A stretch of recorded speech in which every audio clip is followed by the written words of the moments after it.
اس لیے اللہ تعالیٰ نے شراب اور جوئے دونوں کا ذکر ایک ساتھ فرمایا. اور کیا فرمایا؟ رجسن، یہ گندگی ہے، گندے لوگوں کا کام ہے. حرمت کی سب سے پہلی دلیل ہے کہ اللہ تعالیٰ نے قرآن مجید میں اس کو گندگی کا ہے. اور گندگی ہمارے دین میں حلال کیسے ہو سکتی ہے؟ ہمارا دین تو پاکیزہ دین ہے نا.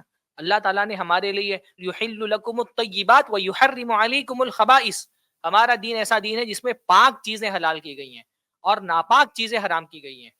تو جو پیسہ آپ جوے کے ذریعے سے کماتے ہیں، بلکہ جو جوا آپ کھیلتے ہیں، وہ جوا کھیلنا ہی اپنے آپ میں گندگی ہے اور انتہا درجے کی گندگی ہے. اس لیے اللہ کے نبی صلی اللہ علیہ وسلم نے جو پرانے زمانے میں پانسوں سے جو جوا کھیلا جاتا تھا نا، جیسے ہمارے یہاں لوڈو کا جو پاسا ہوتا ہے، ویسے ہی پرانے زمانے میں پاسے ہوتے تھے جن کو پھینکا جاتا تھا اور ان کے حساب سے نمبر آتے تھے. تو اللہ کے نبی صلی اللہ علیہ وسلم نے فرمایا جس نے اپنا ہاتھ میں پاسا لیا تو یہ گویا کہ اس نے اپنا ہاتھ خنزیر کے گوشت اور خون میں ڈال دیا.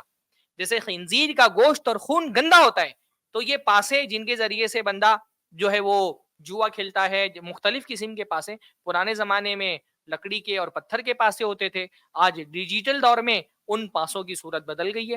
کبھی وہ سوئنگ والا گیم کھیلتے ہیں تو اس میں وہ پاسا ہوتا ہے جس کو گھماتے ہیں، کبھی جو ہے وہ کسینو والا گیم کھیلتے ہیں تو کسینو میں وہ الگ طرح کے پاسے ہوتے ہیں جس میں آپ لگاتے ہیں.